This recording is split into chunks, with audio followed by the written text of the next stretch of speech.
जय माता दी। प्रेम से बोलिए संतोषी माता की जय। आज शुक्रवार के दिन आप सुनिए संतोषी माता की व्रत कथा। एक बुढ़िया थी और उसके 7 बेटे थे। 6 बेटे कमाने वाले थे और एक बेटा निकम्मा था। बुढ़िया माँ 6 पुत्रों की रसोई बनाती, भोजन कराती और पीछे से जो कुछ बचता वह 7वें पुत्र को दे देती। परंतु वह बड़ा भोला भाला था, मन में कुछ विचार नहीं करता था। एक दिन वह अपनी बहू से बोला, देखो मेरी माता का मुझ पर कितना प्रेम है। वो बोली, क्यों नहीं सबका जूठा बचा हुआ तुमको खिलाती है। वो बोला, ऐसा भी हो सकता है क्या? मैं जब तक आंखों से ना देखूं मान नहीं सकता। बहू ने हंसकर कहा, देख लोगे तब तो मानोगे। कुछ और दिन बाद बड़ा त्योहार आया। घर में 7 प्रकार के भोजन और चूरमा के लड्डू बने। वह जांचने को सर के दर्द का बहाना कर पतला कपड़ा सिर पर ओढ़कर रसोई घर में सो गया और कपड़े में से सब देखता रहा।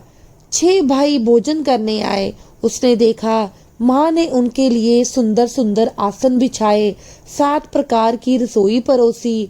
वह आग्रह करके जिमाती रही। वह देखता रहा। 6 भाई भोजन कर उठे तब माँ ने उनकी जूठी थालियों में से लड्डुओं के टुकड़ों को उठाया और एक लड्डू बनाया। जूठन साफ करके बुढ़िया माँ ने पुकारा, उठ बेटा, 6 भाई भोजन कर गए, अब तू ही बेटा बाकी है, उठ और तू कब खाएगा। वह कहने लगा, माँ मुझे भोजन नहीं करना, मैं परदेश जा रहा हूँ। माता ने कहा, कल जाता तो आज ही जा। वो बोला, हाँ हाँ आज ही जा रहा हूँ। ये कहकर वह घर से निकल गया। चलते समय उसे बहू की याद आई। वो गौशाला में कड़े धाप रही थी। वे उससे जाकर बोला कि मेरे पास तो कुछ नहीं है, ये अंगूठी है, सो ले ले, अपनी कुछ निशानी मुझे दे दो। वो बोली कि मेरे पास क्या है, ये गोबर भरा हाथ है। ये कहकर उसकी पीठ में गोबर की हाथ की धाप मार दी और वह चल दिया। चलते चलते दूर देश में पहुंचा। वहां पर एक साहूकार की दुकान थी। वहां जाकर बोला, भाई मुझे नौकरी पर रख लो। साहूकार को नौकर की जरूरत थी। साहूकार उससे बोला, नौकरी पर रह जा। लड़के ने पूछा, तनख्वाह क्या रहेगी? साहूकार ने कहा, काम देकर दाम मिलेगा। साहूकार की नौकरी मिल गई। वह सवेरे 6 बजे से रात्रि 12 बजे तक नौकरी करने लगा। कुछ दिनों में दुकान का लेन देन, हिसाब किताब, ग्राहकों को माल बेचना, सारा काम करने लगा। साहूकार के 7-8 नौकर थे। वे सब चक्कर खाने लगे कि ये नया नौकर बहुत होशियार बन गया है। सेठ ने भी काम देखा और 3 महीने के अंदर ही उसे मुनाफे का साझेदार बना लिया। 12 वर्ष में वह नामी सेठ बन गया और मालिक सारा कारोबार उस पर छोड़कर बाहर चला गया। अब बहू पर क्या बीती वह सुनो। सास ससुर उसे दुख देने लगे। सारी गृहस्थी का काम करा के उसे लकड़ी लेने जंगल में भेजते। इस बीच घर की रोटियों के आटे भी जो बूसी निकलती उसकी रोटी बनाकर रख दी जाती और फूटे नारियल की नरेली में पानी। इस तरह दिन बीतते रहे। एक दिन वह लकड़ी लेने जा रही थी कि रास्ते में बहुत सी स्त्रियां संतोषी माता का व्रत दिखी। वह खड़ी होकर कहने लगी, बहनों ये तुम किस देवता का व्रत करती हो और इसके करने से क्या फल होता है? इस व्रत के करने की क्या विधि है? यदि तुम अपने इस व्रत का विधान मुझे समझाकर कहोगी तो मैं तुम्हारा बड़ा एहसान मानूंगी। तब उनमें से एक स्त्री बोली, सुनो ये संतोषी माता का व्रत है।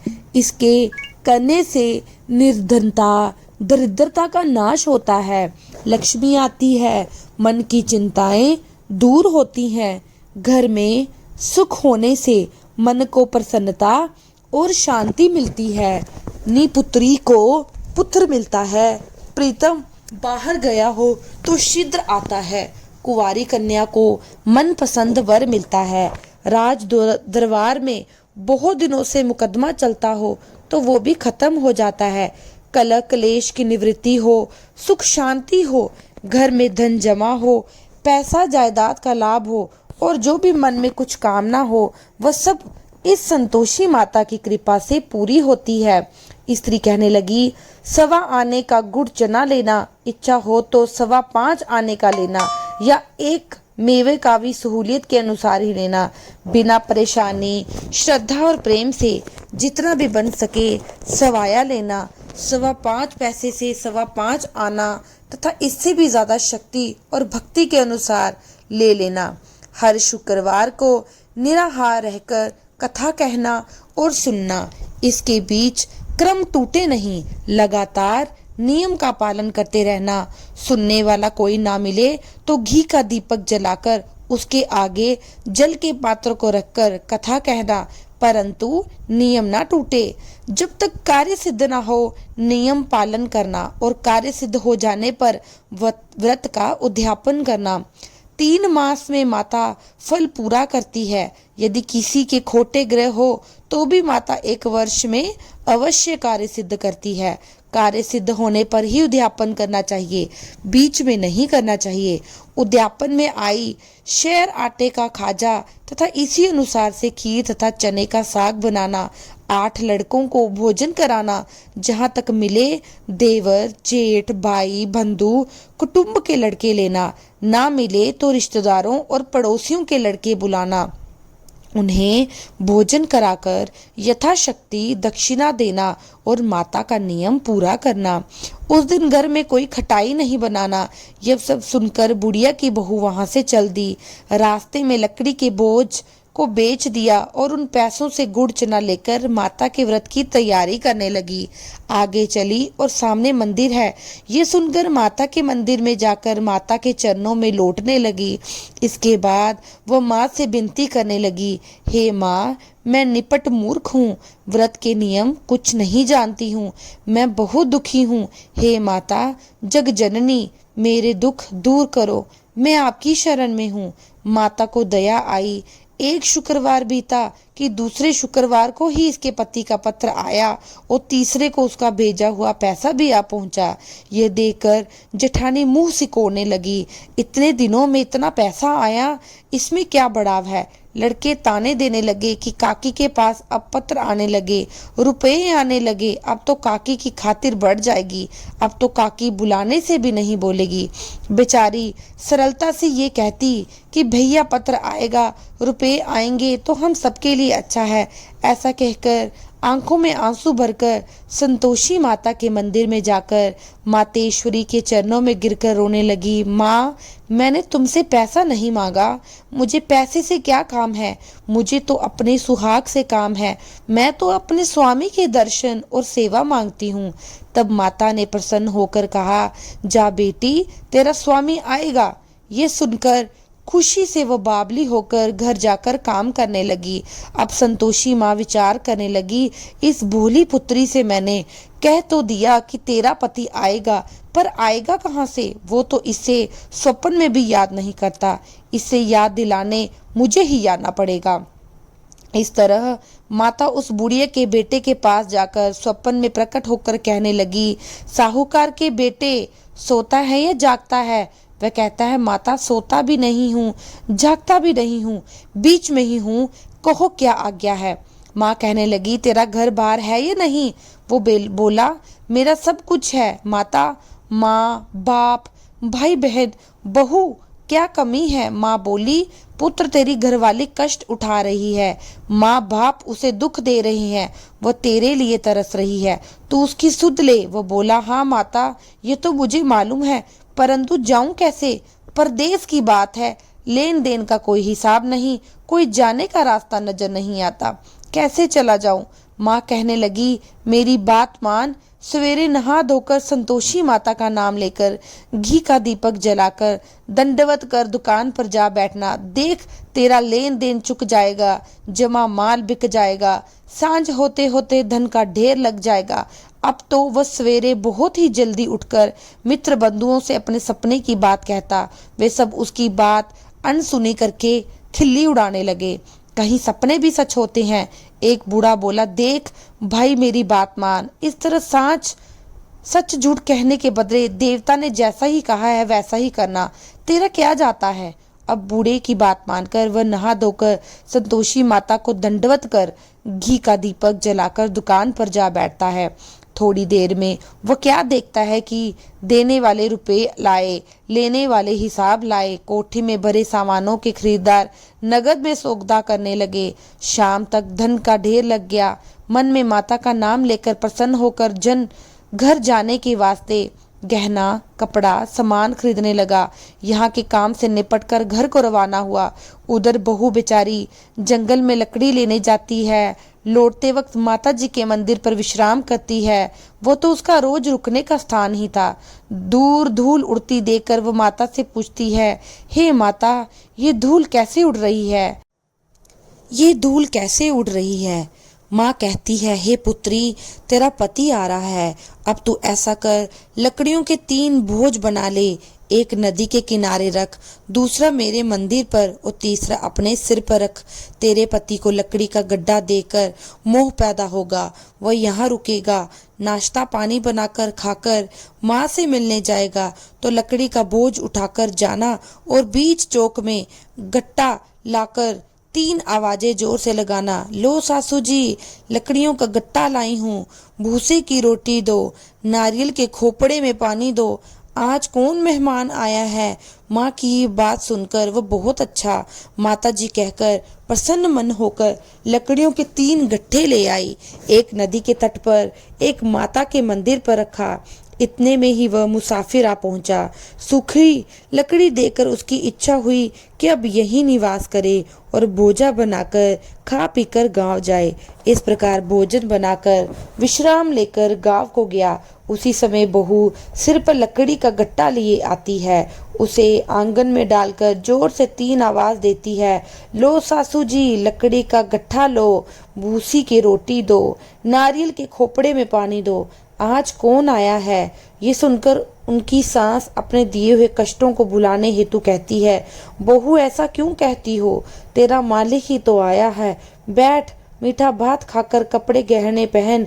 इतने में आवाज सुनकर उसका स्वामी बाहर आता है और अंगूठी देखकर व्याकुल हो जाता है। माँ से पूछता है, माँ ये कौन है। माँ कहती है, बेटा ये तेरी बहू है। आज 12 वर्ष हो गए हैं जब से ये गया है, तब से सारे गांव में जानवर की तरह भटकती फिरती है। काम काज घर का कुछ करती नहीं, 4 समय आकर खा जाती है। अब तुझे देखकर भूसी की रोटी और नारियल के खोपड़े में पानी मांगती है। वह लज्जित होकर बोला, ठीक है माँ, मैंने इसे भी देखा और तुम्हें भी। अब मुझे दूसरे घर की चाबी दो तो मैं उसमें रहूंगा। ठीक है बेटा, जैसे तेरी मर्जी। ये कहकर माँ ने चाबी का गुच्छा उसे दे दिया।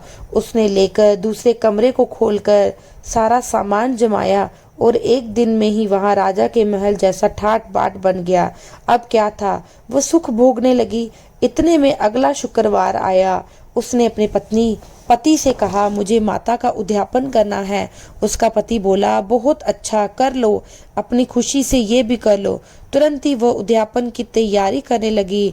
जेठ के लड़के को भोजन के लिए कहने लगी। उसने मंजूर किया, परंतु पीछे जेठानी अपने बच्चों को सिखाती है, देखो भोजन के समय सब लोग खटाई मांगना, जिससे इसका उद्यापन पूरा ना हो। लड़के खाना खानेंगे। खीर पेट भरकर खाई, परंतु बात याद आते ही कहने लगे, हमें कुछ खटाई खाने को दो, खीर खाना हमें भाता नहीं, यह देखकर अरुचि होती है। बहू कहने लगी, खटाई किसी को नहीं दी जाएगी, यह तो संतोषी माता का प्रसाद है। लड़के उठकर खड़े हुए और बोले, पैसे लाओ। बोली बहू कुछ जानती नहीं थी, सो उन्हें पैसे दे दिए। लड़के उसी समय उठकर इमली लेकर खाने लगे। ये देखकर बहू पर माता ने कोप किया। राजा के दूत उसके पति को पकड़ कर ले गए और जेठ जेठानी मनमाने खोटे वचन कहने लगे। लूट लूट कर धन इकट्ठा कर लाया था, सो राजा के दूत उसे पकड़ कर ले गए। अब सब मालूम हो जाएगा जब जेल की रोटी खाएगा। बहू से ये वचन सही नहीं हुआ।